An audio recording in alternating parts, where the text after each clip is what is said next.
What's going on, everybody? I hope everyone is having a great night so far.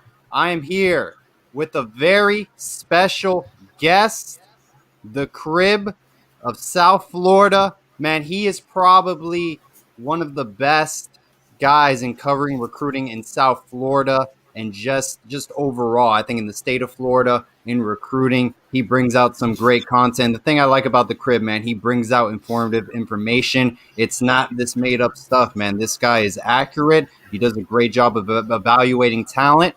And I think in order to have a successful YouTube channel, you need to bring on great quality guests. And the Crib South Florida is 10 out of 10. The Crib, man, thanks for coming on. We greatly appreciate it. Sorry, I appreciate the love, man. I really do appreciate the love. We've been trying to build up the Crib to a reputable source here in South Florida, and guys like yourself having me on, help me get the word out, things like that. I really do appreciate you guys having me on. Absolutely. And man, where do you think we stand right now in South Florida? I mean, I know, listen, I'm covering Miami Hurricanes football. We have only one recruit right now committed to the class, a very good quarterback, Jacoby Brown out of South Georgia, Lowndes High School. A lot of talent in that area. But we just had Isaiah Bond commit to Florida. We just had Ryan Turner commit to Ohio State, another nab Ohio State gets out of South Florida. They do not miss in this region. From the Boza brothers, they do not miss in South Florida. So, where do you think this recruiting staff is? I know a lot of people have asked me, you got June, July coming up. There's a lot of time. Should we be worried as a program? No, I don't think Canes fans should be worried. This is a tough class to evaluate in a lot of ways because there's not a ton of talent.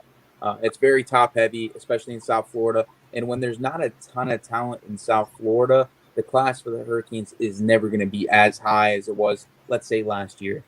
Last year was a loaded class for South Florida, and they went and picked most of the top guys. You missed Jacory from IMG, who was at Booker T. You also missed Dallas Turner. But overall, you got the majority of guys. You hit most of the blue chip prospects overall in the state of Florida.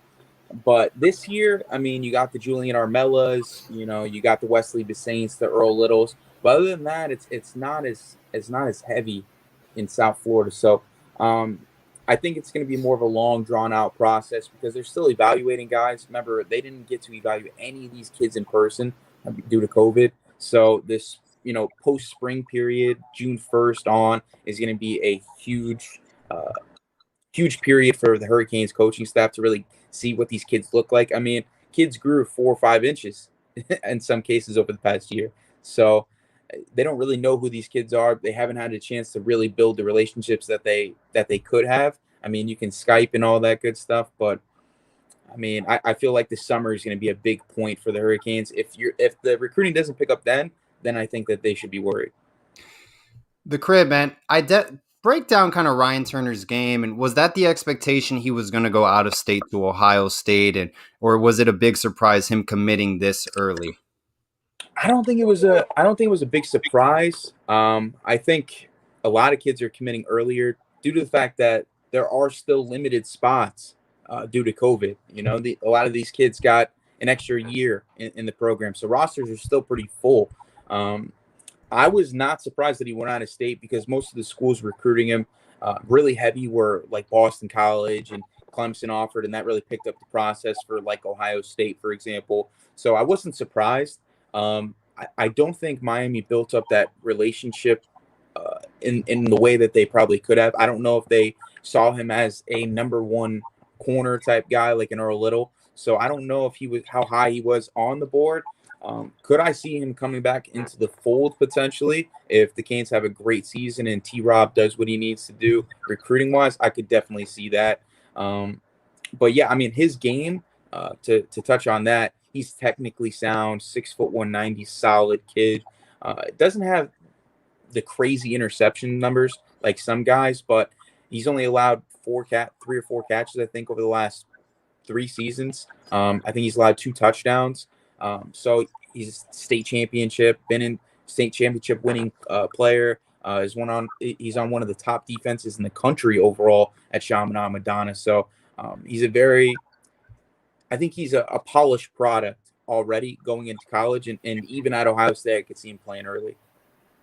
Absolutely. I thought he was one of the best defensive backs in South Florida or in the state of Florida. Now that Ryan Turner's off the board, what do you think is the priority for this class and some prospects to look out for that Miami may be targeting? I mean, the main focus should be Wesley Bissainthe. Linebacker play has been atrocious for so long at Miami.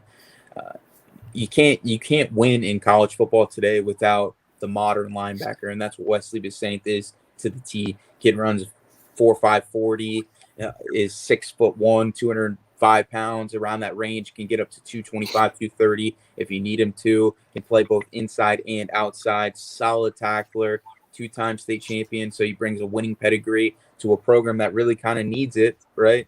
So I think he's the focus of the class. I think Earl Little is also another kid that you really have to try to go after. Is it going to be tough? Yeah, because Alabama, LSU, the Clemson recently offered, so they're going to be on him heavy. Georgia's going to be pushing hard. And his dad really is kind of taking a hands-off approach in this case. I mean, I'm sure all the Canes fans see it. He's really letting his son make the decision. This isn't a home. Dad played for Miami type of decision where he's going to be locked in pretty early. This is going to come down to the wire.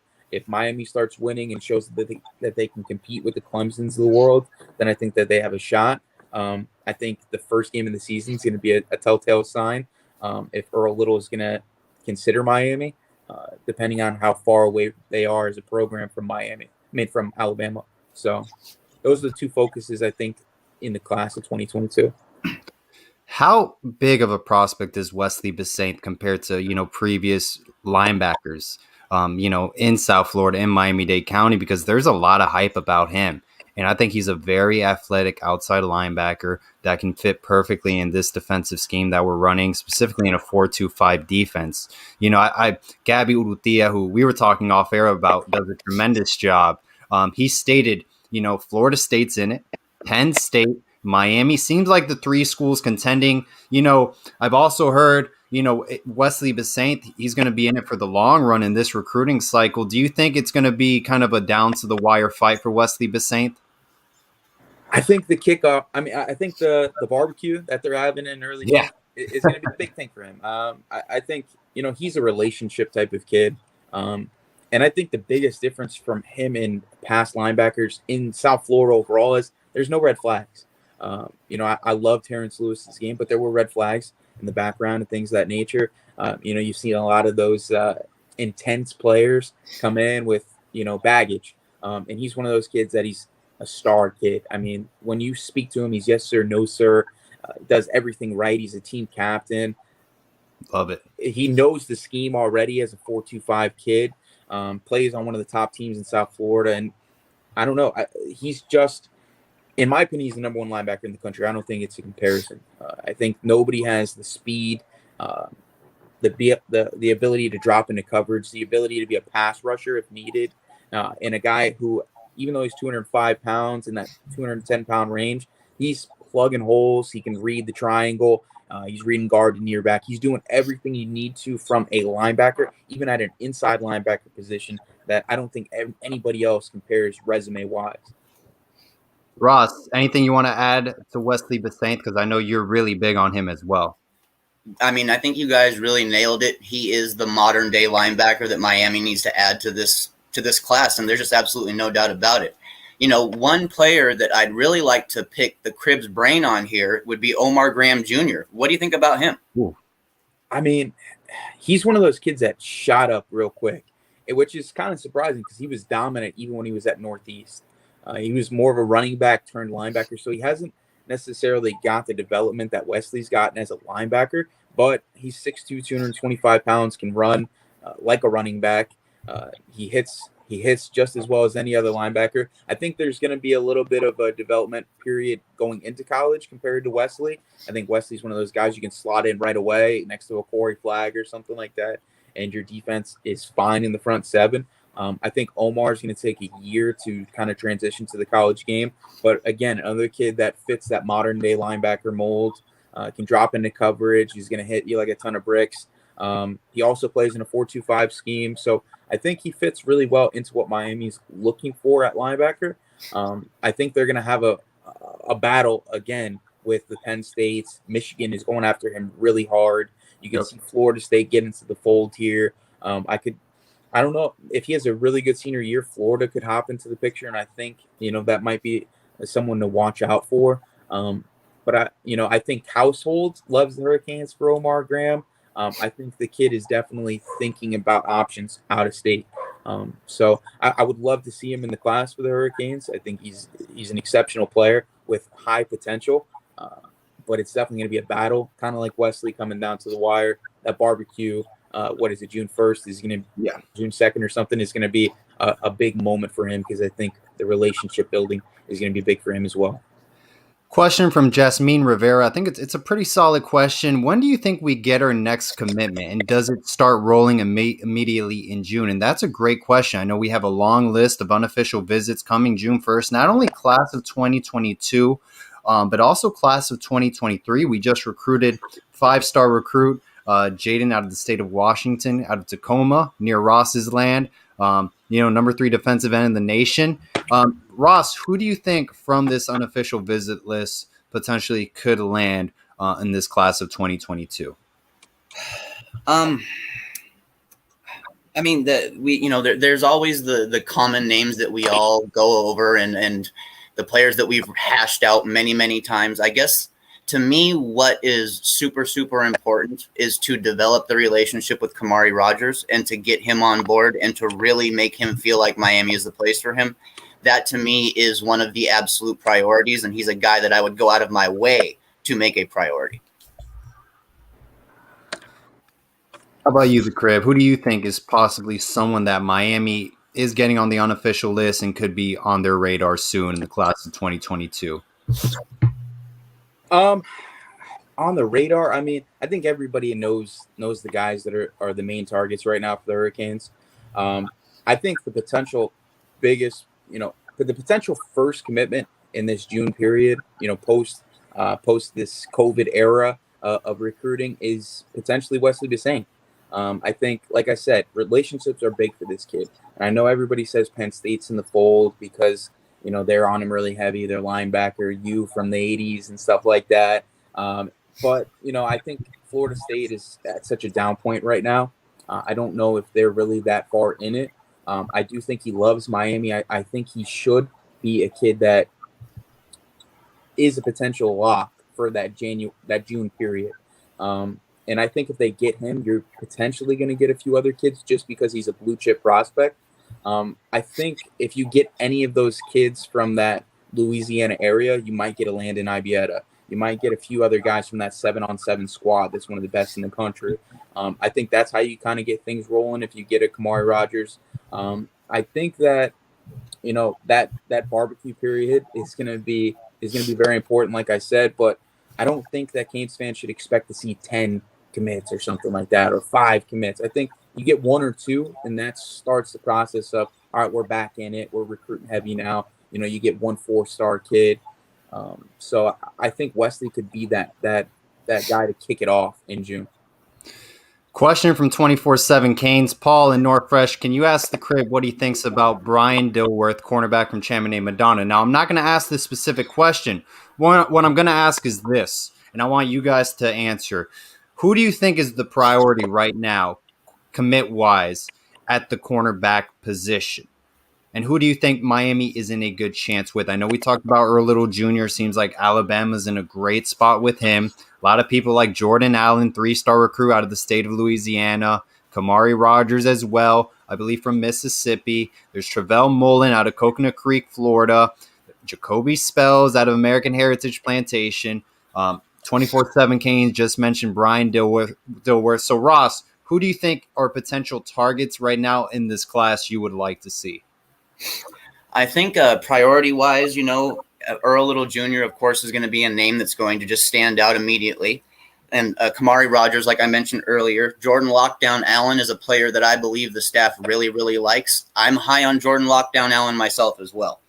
There's a couple of those names that are kind of towards the back end of the list, like the James Mons and those kind of guys that still seem to have us in their top schools. But of course, there's always the plan A and plan B options, and I think it's great that we've got some guys that have potential that are kind of as a plan B option. But as far as, getting Kamari, Earl Little, Jordan Allen, Traquan Fegan even. I mean, guys like that, I think we're in a really good place, and I think we're going to do a good job in landing at least, I'd say, 2 out of our 4 top targets. What do you think, the Crib? I think Jacoby Spells is the main target at cornerback right now. He's in the backyard, right? I mean, you got a connection. You've had a chance to recruit him pretty intensively over the last, year as he's transitioned to the cornerback spot. I think the other schools that he's looking at just aren't in the same playing field of the Hurricanes, really. I think he's one of those kids that is a developmental kid just because he's still learning the position, but he's a freak of nature. I mean, the kid is probably one of the faster players in South Florida, and it's not really talked about. He's in that 6'1" range, can probably around 185, 190 pounds, can get up to about 205. He's a solid corner that you could put on the outside. He could be a boundary guy if you need him to. He's got great ball skills as a transition receiver. I think Jordan Allen is an interesting name because, again, on that bootlegger 7-on-7 team, if you get a Jordan Allen, you start getting the ball rolling with a few of those guys because they seem to be targeting Louisiana pretty heavy. And then when you have a guy like Ed Reed on staff who's from that Louisiana area, I think that helps as well, especially with the defensive back position. I do think Jacoby's the number one guy right now outside of Earl Little because if you get Jacoby in the door, right, maybe you can get, a little bit of traction with Earl as well. So. What about Travell Mullen? I know we didn't touch up on him a lot. I really like his game a lot. Both of his brothers, one goes to Indiana currently, Tywan Mullen. Then you got Trayvon Mullen, who went to Clemson. He's with the Las Vegas Raiders now in the NFL, I believe. Comes from a great pedigree. You think Miami's in it, or Indiana is making a lot of noise in his recruitment? I think he's a potential guy. I think he's one of those guys, like, if you watch the tape, he's long, he can run. I think he's sub 1100 in the 100-meter. I just don't know if he's a Miami guy right now. I would, if I was a Canes fan, I wouldn't be moved by that commitment, for example. I think he's a good kid. I think he's got a lot of potential, but I think where Miami's trying to go, you have to focus on the guys that have done it right now. I think Indiana is a perfect spot for that kid. They're going to develop him up really well. His brother is there, so he's got that stability to lean on while he's there. I think his brother will probably stay for a year if he comes. I don't know if that's a guy that Miami should even really be looking at too heavy right now. Just really, yeah. I mean, I think there's so many guys that you could be going after that he's almost going to be right now. And no disrespect to the kid by any means. No. I think he's right now just a bigger name than he is a prospect. Just because Jacoby Spells is a freak of nature. I mean, I was watching the Allen kid. He was power cleaning like 300 pounds the other day as a corner. Earl Little is arguably one of the top 5 corners in the country, regardless of what 24/7 says. So I think that there's other targets out there, and I think if Miami wants to get to the place of the Alabamas of the world, of the Clemsons of the world, you got to start recruiting like them. You can't just take a whole bunch of potential guys. You can't take guys based on just their name. And I think in the past we've done that, and that's the reason why Miami's been 8-4. That's why they're 9-3 before a bowl game, and then lose badly in a bowl game. That's why we get stuck in a position where kids are moving in droves to the transfer portal because they can't see the field. So I think that there needs to be a transition in recruiting too. He's a nice player. If you don't have any other cornerbacks in the class like last year, yeah, maybe he's a guy that you can sneak in on signing day. But I would be focusing on other prospects. Okay, very interesting. 2 of his other brothers, one's already in the NFL. I think Tywan, he's doing a great job in college. So I just hope Travell, he has a great college career. Miami doesn't miss out because, they did miss out on the other 2. So we'll see what happens. But like the Crib said, man, there's going to be a lot of opportunities for great talent to land. I have a question. We can all talk about it. Ross, I want to start off with you. Are you a fan of out-of-state recruiting compared to South Florida recruiting? Do you think Miami should kind of expand their territory or just really lock in on South Florida? I mean, the old saying is put a fence around South Florida, put that wall up and get the guys that we have to get in that area. I have absolutely no issues with us looking elsewhere for talent, and I think it's kind of a year-by-year basis for that, because there's just some years where South Florida isn't simply loaded with talent, and especially at certain positions. I like that we're trying to expand our footprint to Texas, Louisiana, Georgia. Heck, we've got 2 offers right now to guys in the state of Washington, I'm just saying in general, but we're really starting to try to open up more, and I'm all for it. But here's the thing with it, though. I'm all for it as long as we don't decide to ignore the local kids. I need us to be thorough with the local kids, make sure we get the right ones, make sure we don't miss on the ones that we just simply can't miss on. And then, start chiming in a little more with the guys in other states, or reaching out even to more guys that we haven't reached out to yet. I'd definitely like the focus to be South Florida, but man, that whole South region seems to be something that we're willing to really recruit hard now. What do you think, the Crib? I completely agree. I think he hit it right on the money. I think with this class, 22 class, like I said, it's very top heavy for South Florida. I don't think that they're ignoring kids in South Florida like we did in the past. There's no Devontae Freemans in this class that want to come to Miami that we're just not recruiting. And I think you have to dip into those talent power areas like the Louisianas, the Georgias, the Texas, even California. Like, go get a Jake Garcia. So, I love what they did last year in really, really, really putting that fence around South Florida. I mean, you got double-digit kids from the area, so that was huge. And I think next year you go back to that with hopefully trying to get 10-plus kids in the South Florida area. You got so much talent at receiver. You got so much talent at defensive back. You got so much talent at running back that I think, you could focus on South Florida in 2023. But this year, Louisiana's heavy with talent. I mean, you can even go northeast for some kids.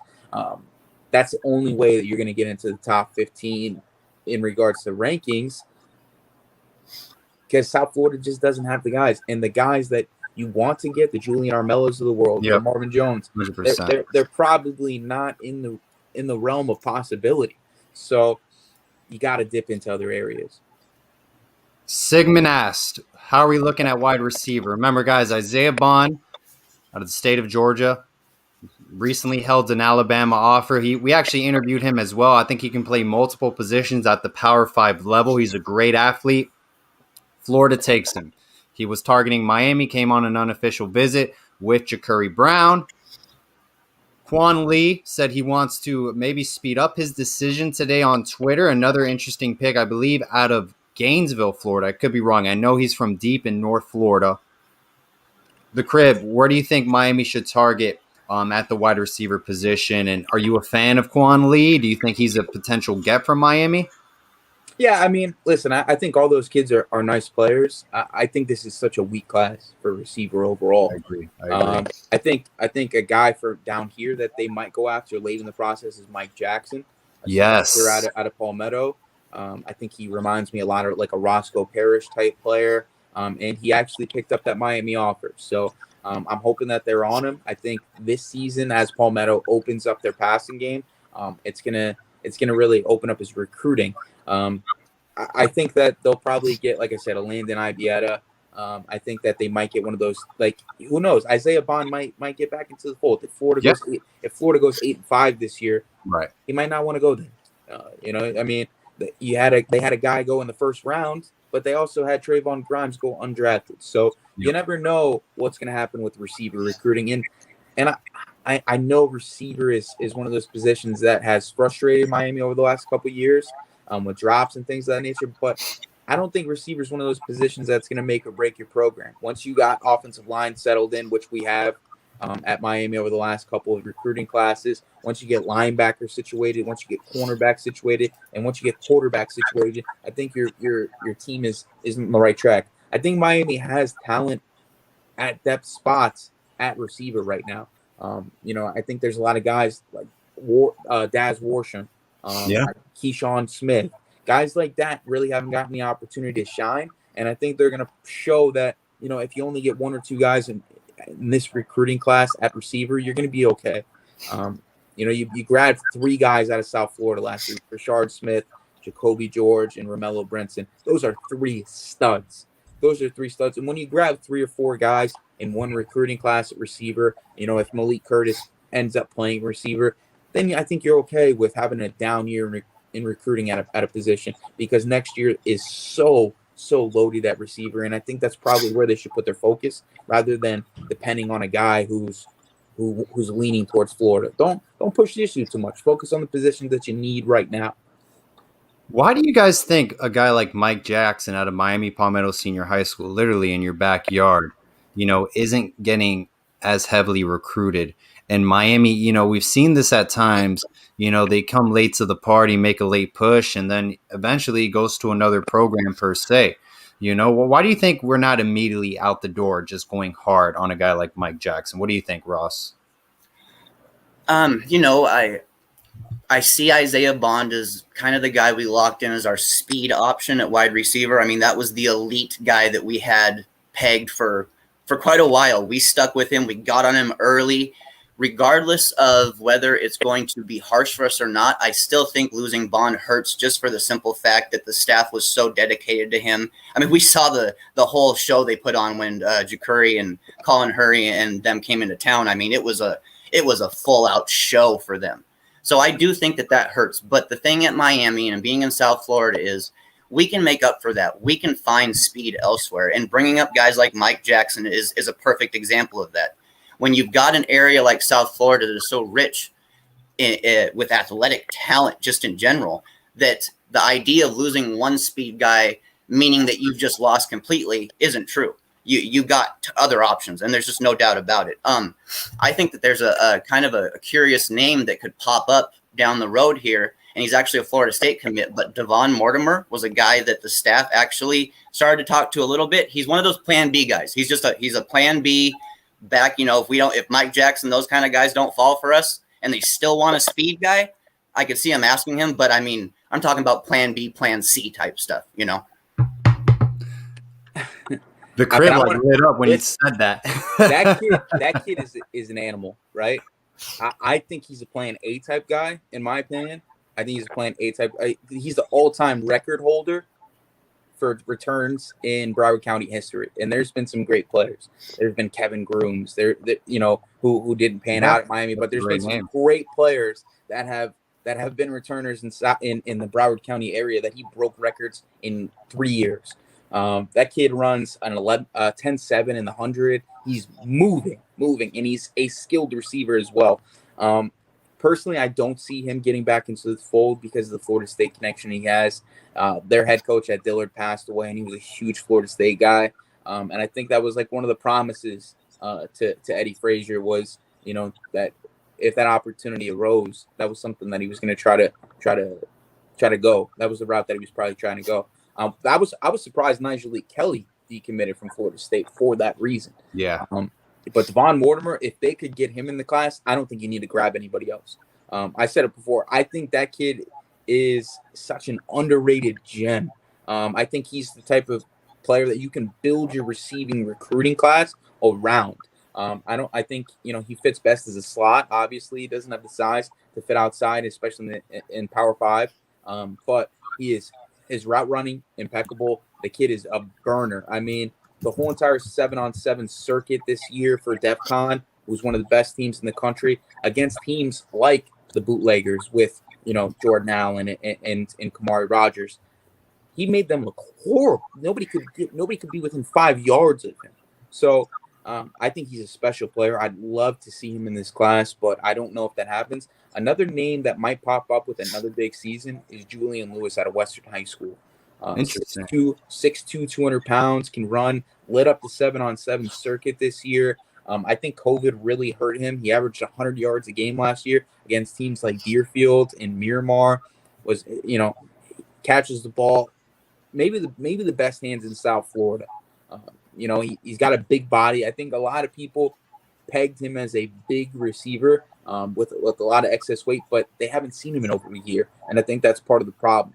I think once colleges are able to see this kid in person, I think his recruiting is going to skyrocket, and I think he's one of those kids that Miami might look at towards the end of the cycle as a potential option at receiver. And someone we haven't mentioned who I think is a very unique prospect out of North Florida, I believe the Orlando area, Jayden Gibson. 6'4" to 6'6" are his measurements. Tall, lanky wide receiver. Some people say he's like a Calvin Johnson per se. I don't know. That's a big comparison, but Ross, I want to ask you first, how do you think Jayden Gibson is as a wide receiver, and do you think he's going to be a solid take for this class? I think he's a very interesting prospect for the simple fact that we don't really have a guy like him at Miami right now, and especially in terms of a young guy that we could mold and develop physically and technique-wise as a player how exactly we wanted to. Gibson's still pretty raw, but he shows some really good upside. He shows the ability to high point the ball. He seems to be fairly aggressive going for the ball in the air. He's willing to challenge cornerbacks for it, which is something our receivers simply haven't done lately, which is so frustrating. The Gibson stuff is, I hate to say it, but it just seems like lately Florida has definitely picked up quite a bit of buzz on him. I know Miami is still definitely in it. There's no doubt about it at all. Miami's in it. I just felt a little bit better about it, earlier in the process. But Jayden Gibson, if he chooses Miami, there's no doubt about it. The staff will take him, in my opinion. What do you think, the crib, on Jayden Gibson? So I actually got to see Jayden Gibson really play at the Under Armour. They had a combine, the Under Armour All-American Combine in Orlando, like about a month ago, and he's legit 6'6". The kid has a range that is uncommon for a receiver. He looks like a developmental, almost defensive end in a way. So the Calvin Johnson comparisons, I could see him if he gets in the weight room and starts eating right, definitely get up to that 225, 230 range and being a weapon. He has a natural ability to just go get the football. I mean, when you're 6'6" and athletic, that just happens. And he can definitely run. But he was making DBs look bad all day long. I think he won MVP of the whole entire camp. He's a special player, and I didn't realize it before I saw him in person. He's dangerous. I mean, if you can get him into the fold, like Ross said, there's nobody on the Miami Hurricanes roster right now that fits the mold of what he can do.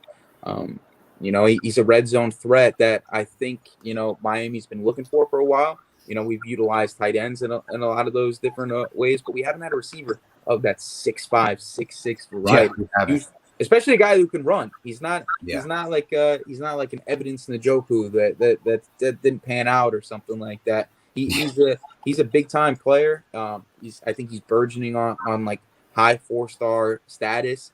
I think everybody was zeroed in on him of the recruiting variety, like all beat writers at this camp. So he did his thing. He's a good player. I think if you can get a guy like him and match him up with like a Julian Lewis or a Devon Mortimer or a Mike Jackson, then you're good at receiver. You don't miss out on guys that are like that Bond kid, right? Like, I know he might be a big time prospect and a guy you zeroed in on, but like I said, receiver is one of those positions where there's a wealth of talent all over the country, and if you miss on one guy, there's another guy who's similar. So,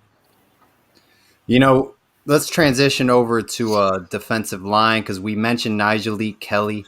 That was someone interesting who flipped his commitment from Florida State. He decommitted from that program. A lot of people were a little bit surprised.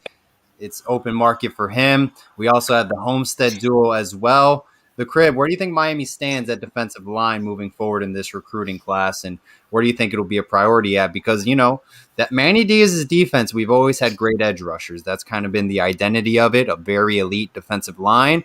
And, we always reload at that position. So we have the appropriate coach to identify talent. So who do you think would be a priority or is a great get? Oh, I mean, Nigel is definitely listen, it's a loaded class, especially in South Florida for defensive end. I mean, Nigel is a freak of nature. I've seen it so many times, and he's a good kid. And the crazy part about it, I think he's like 16 years old. Wow. So, yeah, he's going to come into college at 17, he probably has the highest potential in the entire class, in my opinion. It hurt me to see Jamal Johnson get taken out of the class. I think he's one of those kids who's going to go to like a Pitt or something like that and be an NFL prospect. I think the Homestead kids are going to be locks. I think they're going to be locks. Maybe not in June, because Daniel Lyons might have some suitors along the way. But I could see Dante Anderson in the fold. I think that Miami just needs to focus on a second guy. Kenyatta Jackson's going to be a tough kid. I think Bama's zeroing in on him. I think Marvin Jones is an FSU lock, in my opinion. His dad goes on Twitter all the time talking about how, the younger guys need to learn to build a program rather than jump into something right away. So I think that's a telltale sign of his son's recruitment. Shamar Stewart is another kid that he's number 4 recruit in the country. I think Miami's still in the fold with it, right? Like, I think, they're recruiting him pretty heavy, but I don't know if they have the resources or the wins behind them to be able to get into that recruitment. So I think Dante Anderson's going to be that main guy for that defensive end class. I think if you want to get in on like a Francois Knowlton maybe late in the process, that's an option. I think Canes fans are going to be a little disappointed because I think that's the position of focus in South Florida for this cycle, that cornerback. And if you don't get Earl Little, you don't get Ryan Turner, you don't get Shamar Stewart, you don't get Kenyatta, you don't get Nigel Leak, then it's going to look tough, right? But I think Canes fans need to be happy with a guy like Dante Anderson, who has double-digit sacks back-to-back seasons. You pair him up with Daniel Lyons, who's, in my opinion, the best defensive tackle prospect in South Florida. Him and Alton Tarver, who I think is another option for Miami as well. I think that he really might end up being that one technique of the future for Miami. I think you got to be happy because Dante Anderson in other classes is a heavy 4-star, big time top 100 prospect. I gotta ask, guys, you think we're landing Shamar Stewart out of Monsignor Pace High School out of Opelika, Florida, hometown, 5-star recruit, one of the best in the nation? If we lose out on Kenyatta Jackson, Shamar Stewart, I mean, we're losing out on great talent. What do you guys think, man? Is Shamar Stewart going to be a Miami Hurricane? Ross, what do you think? Don't take my head off, Canes fans, but I just don't see it happening, unfortunately. And I think a lot of it has to do with exactly what the crib was mentioning. It's just one of those guys that I don't know if we're quite ready to bring in yet. Yes, we've brought in some very good talent. Don't get me wrong. We've shown that we can bring in talent. But a guy like him at the level that he's at right now, I just don't think we're there, honestly. And I think it's why guys like Dante Anderson and Kelly are getting so much attention and so much love from our staff, because they probably understand the reality of it as well. You go for these top guys, you take your shot. There's no doubt about it. You always take your shots. But I just don't see it, sadly. What do you think, the crib? I think he ends up at Georgia, Ohio State, really? Clemson, or Bama. I think he wins signing day for sure. I think Kenyatta is the same thing. I think Nigel Leak is – I think the target for Miami in regards to the big-time prospects at defensive end is Nigel Leak. And that's going to be tough because Clemson just came into the fold. Georgia just came into the fold. So those schools are starting to zero in on Nigel Leak too. You see 6'5", 235 that can run. It's tough. I mean, these are the type of recruits that Miami needs to get to the point where they can recruit. You got to get to consistent double-digit wins to get these types of prospects. You got to get to the point where, there's not talk of your head coach potentially being on the hot seat, right? I mean, these kids want to go somewhere where they're going to get developed and they know that the coach is going to be there. When you're at that stage of being a recruit where you're a 4-star kid, borderline top 100, you pick and choose where you want to go, and these kids, I tell people all the time, these kids weren't even alive the last time Miami won a national championship. So their experience with Miami is that it's the crib, right? That they're the hometown team, and a lot of their friends are playing there, but they haven't seen Miami win. Recently, Miami has struggled in bowl game settings. Miami has struggled in big games outside of Notre Dame, and it's just been one of those things where what they've seen is Miami lose to FIU.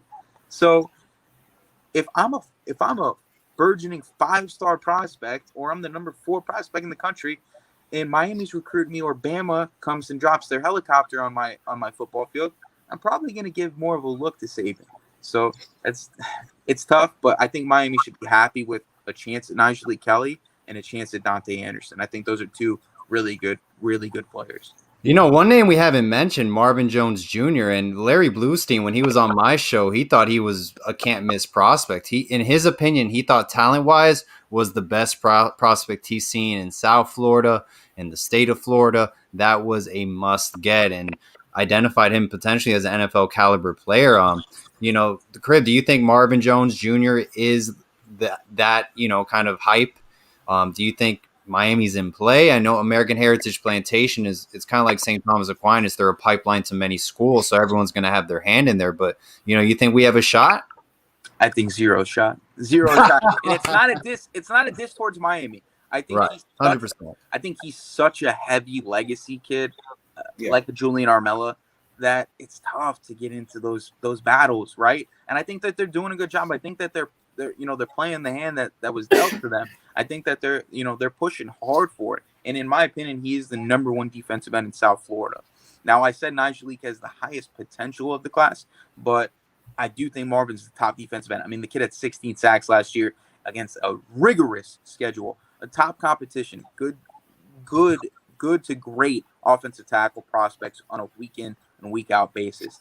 So I think he's a special player. I think he's a can't miss kid, but you're going to miss. It's just like, for example, if Ken Dorsey had a son, right? And he was the number one quarterback in the country, he's probably going to go to Miami, right? If Marvin Jones is one of the greatest players in the history of FSU football, right? And the guy loves FSU still to this day. It's going to be tough. Now, I would say this. I wish Miami would have recruited his brother harder. You bring Daryl Porter Jr. into the fold when he was being recruited. Now you have in-house recruiting of Marvin Jones, but they didn't do that. So now you're recruiting against everybody else in the country I love the IPF and things like that, but less resources, right? A kid walks onto Miami's campus, it doesn't feel like a football place, right? It feels more just like Coral Gables, right? I mean, they haven't won 10 games recently. They're not a perennial powerhouse trying to contend for a national championship this year. I mean, I think everybody has high hopes for the season, but I don't think anybody goes into the Bama game saying that they're going to beat Bama. Right. So I think that's the tough part of recruiting Marvin Jones. I think he's a hell of a player. I think he's a freak of nature on the outside. I think he can play in a 3-4. I think he can play in a 4-front. He's just a special player. And the crazy part about it is he's played about 15 games at defensive end. He hasn't even hit his ceiling. So I love him, but it's going to be tough to see him year in and year out at Miami. I mean, at Florida State playing Miami, but that's just kind of what happens sometimes. Ross, any name we have not mentioned that you're just dying to talk about that you think is just such a great talent that Miami needs to get, or just maybe in South Florida football is just a can't miss prospect?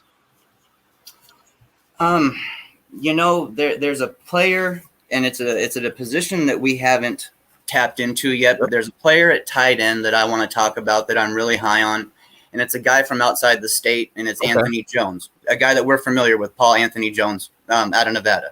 Yeah, we interviewed him. Yep. Yeah. Great player. Great kid. Yeah. A lot of his tape shows him playing on the defensive side of the ball, but at the same time, that's really turned him into a very aggressive player, keeping him on that side of the ball for a little bit, I've noticed, and I like that edge at tight end. He's plenty athletic enough to make plays, and to me, he just kind of fits that Miami mold at tight end, honestly, and I think it's why the staff really reached out to him and is really happy that he's going to do that official visit with us because, we've had success in that state before at tight end. He's fully aware of who Brevin Jordan is and what that meant at University of Miami. We spoke with him about that. So having that right there, I think that means something to us and at least gives us a foot in the door with him. So he's a player that, I definitely wanted to talk about. In my opinion, I think he's a big physical target. I know the Crib out-of-state players, it's hard to focus on, but I think Anthony Jones coming from that Las Vegas pipeline. I mean, we just have Brevin Jordan drafted in the 5th round. I mean, what better example or kind of role model to talk to than a great college football player in Brevin Jordan who got drafted by the Houston Texans. they're already in contact. I believe when we interviewed him, he said he was in contact with them. He's going to be here in June. Uh, I think he's a great get, and we never miss at tight ends for some reason at Miami. So, ultimately, hey, I'm all in for Anthony Jones, and I think the room in general it looks pretty good with Matt Morelli, Elijah Royal as the future, and currently Will Mallory, who I think will be an NFL tight end as well. The Crib, and who was that? Khalil Brantley as well. That's right. Talk about Khalil Brantley real quick. The Crib. What kind of player are we getting at Miami? I mean, I love his game. I think the only thing holding him back is that he's about 6'2", 195 pounds. Yeah. I would actually like to see him maybe play some receiver. Do you think he has the speed for it? Yeah, he's a big time athlete. Kid's a big time athlete, and I think that's what he brings to the table as a stretch tight end. Yeah.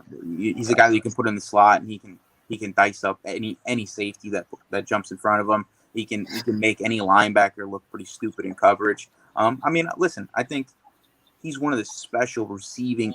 Like, here's what they called it, right? They called it receiving entities, right, in the draft. They called him receiving entity. He's a receiving entity. You just get the ball in his hands and let him work. But I love his game. I love Elijah Royal, though. That kid, oh my God. Well, that kid's a potential future first-round draft pick. And when I first saw him commit, I was like, Texas tight end, right? Like, these kids peak real early. You can't teach 6'5", 240 pounds that can run like a deer. I mean, the kid, you packaged two elite athletes at the tight end position last year. But you did ask, who was somebody that I would like to see Miami get in the class that we haven't spoken about yet, and that's Daughtry Richardson out of Miami Central, offensive tackle. Yeah, 6'5", 250 pounds, 275 pounds right now. This is a high potential offensive tackle that Miami usually misses on. Right.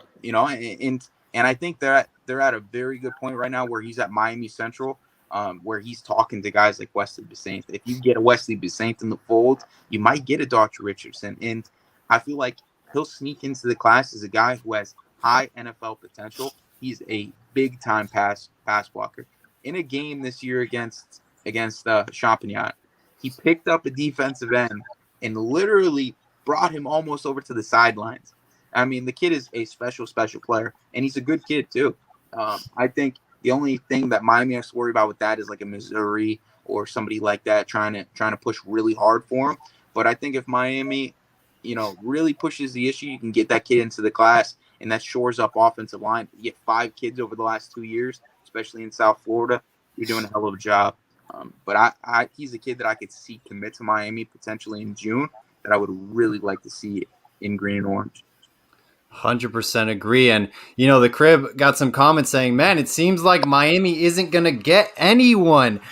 Where do you think, a lot of people were excited Travaris Robinson was coming in as cornerbacks coach, or just overseeing our defensive backs unit as a whole, our entire secondary. Where do you think this class kind of finishes for Miami? I know it's extremely early, but what do you think the expectation is? Do you think we'll crack the top 10, or maybe we'll just finish with the top 25 recruiting class? And I know it's a very tough question because it's so early and anything can change a week before signing day, but a lot of people are just asking and making predictions already. What do you think is appropriate? Top 15.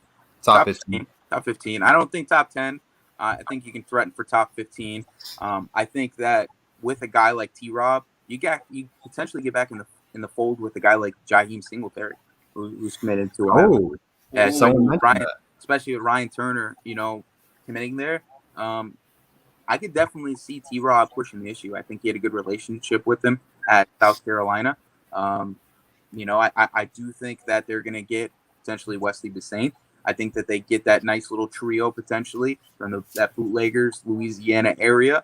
I think that, Ja'Cory Brown obviously gives you a nice base as a recruiting class. I think that they go and get a guy like a Daughtry Richardson, maybe go and get some nice core pieces on the offensive line. Maybe you bring in some of those wide receivers that we talked about, go get the Homestead duo. You get, even if it's a Travell Mullen, who's a 4-star kid, you get him in the fold. You got a bunch of 4-star kids you're threatening for top 15, maybe like 11, 12 area. And that's a good class in a low talent year for South Florida.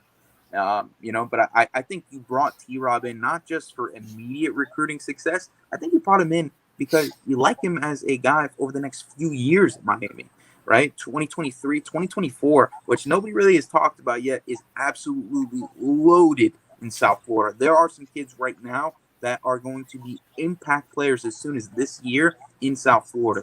Really? Sophomores. Yeah, with kids with Alabama offers, kids with Georgia offers that are they already have the frame to be a Power Five kid, and it's just about learning the game, progression over time. And I think you bring in a T Rob because he connects so well with the kids.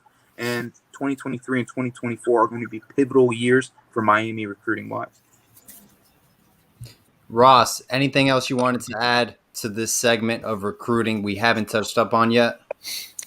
I actually have one player that I'd like to get the Crib's opinion on. It's a guy we haven't touched base with yet here, but I'd like to get your opinion on Chris Graves. What do you think about him as a prospect? Well, I don't know him. Is he a South Florida kid? Bishop Barrow High School in Fort Myers. No, he's in Fort Myers. Yeah, I don't dip into Fort Myers too much. Yeah. I knew Malik Curtis just because he was a big time kid. Yeah. I don't know about him too much. So he's a name that just picked up with 24/7 Sports is like the staff is targeting. I don't think he's like a priority take immediately, but his name has been brought up a lot. And I don't know if you've been able to see David Lake's like mock class of 2022, and he was one of the corners that was listed. So a lot of people think like, hey, maybe if we don't get per se, Earl Little Jr., we don't get Travell Mullen, Kamari Rock, maybe he'll end up in the class. Yeah. Hey, listen, you got to go find a cornerback in this class. You can't go 2 years without corner prospects. So 100%. You package a kid like that. If you guys are high on him with a Jacoby Spells or somebody like that, I think you're in a good place recruiting wise for your corners. The Crib, anything else you want to add to? I know we covered a lot in recruiting. We didn't get into offensive line that much. Maybe you wanted to touch up on that real quickly. Julian Armea, hot topic. He did transfer back to St. Thomas Aquinas. I thought that was kind of a red flag for Miami. Keeping him at Columbus would have been better. But, I mean, what do you think offensive line-wise? South Florida, it's not really the hotbed of offensive line players, but, there's always a couple takes, like you said, with Daughtry Richardson. Yeah, I think South Florida is becoming a hotbed. Okay. South Florida is becoming a hotbed. I mean, just in this class, you got Julian Armella. You got a kid, Jackson Crozier, who's under the radar, but going to be a Power 5 kid. You got Daughtry Richardson. Shamari Seymour out of Plantation. Once people see him play, he's 6'6", 300 pounds. He's the first guy walking off the bus. He's strong as an ox. He's a good leader on the field. I think once schools get a chance to see him in person, his recruiting is going to skyrocket. Another kid who I like for Miami potentially at either offensive guard or defensive tackle is Jason Seraphin out of North Miami Beach. I know that Julian Armella is the hot name right now, and he is the top offensive lineman in South Florida. The kid has polished his game up, but he's another Marvin Jones situation. You're looking at it. He's back home with dad. Moved back over to St. Thomas. I think Florida State is really going to be pushing for him heavy. I think Norval's doing a good job recruiting. I know Miami Hurricane fans are going to hate me saying that, but he's a great player. But if you can get a Daughtry Richardson and a Jason Seraphin, I think that you should be okay losing Julian Armella. Those two, like Jason Seraphin, 6'4", 295 pounds, athletic as hell. Turn on the tape and he's explosive at the point of contact for both sides of the football. He did a decent job last year against Nigel Kelly. Obviously, it's hard to contain an elite pass rusher like that, but he probably did the best job of anybody that Nigel went against, right? So he's looked good in camp settings. So I really like him for the class as well, and I think South Florida is a burgeoning spot for offensive line play, and I think that's a good thing for Hurricanes. Gotta love it, man. The Crib, South Florida. If you don't follow him on Twitter, on Instagram, anywhere else, The Crib, where can people find you and really, take in this great informative knowledge about recruiting? Because he does a tremendous job. I appreciate it. Yeah, just follow us on Twitter and on Instagram. We try to get as much information out there as we can. We are holding the Dade versus Broward game, so there's going to be a lot of Canes prospects, hopefully, in that game at the end of the year. We put out rankings. Hopefully, we'll have our first quarterback rankings post spring for for high school. So there's gonna be a lot of guys on those rankings. So look out for that, Hurricanes fans, and just follow us on Twitter and Instagram. We might get into YouTube a little bit coming up here soon. So hopefully we can have you guys on at some point. 100%, man. And 100%. We love that. Appreciate the love. I really do appreciate the love and you guys having me on. Hey, man, the best informative, just knowledge about recruiting, player evaluations is right in front of you. I hope people enjoyed it as much as we did. And once again, man, the crib, South Florida, thank you so much for your time, man. It's always a pleasure. Yeah, pleasure was all mine, and I can't wait to get back on again. Always, man. You're always more than welcome to come on. Go Canes. All about the you guys. Have a great night.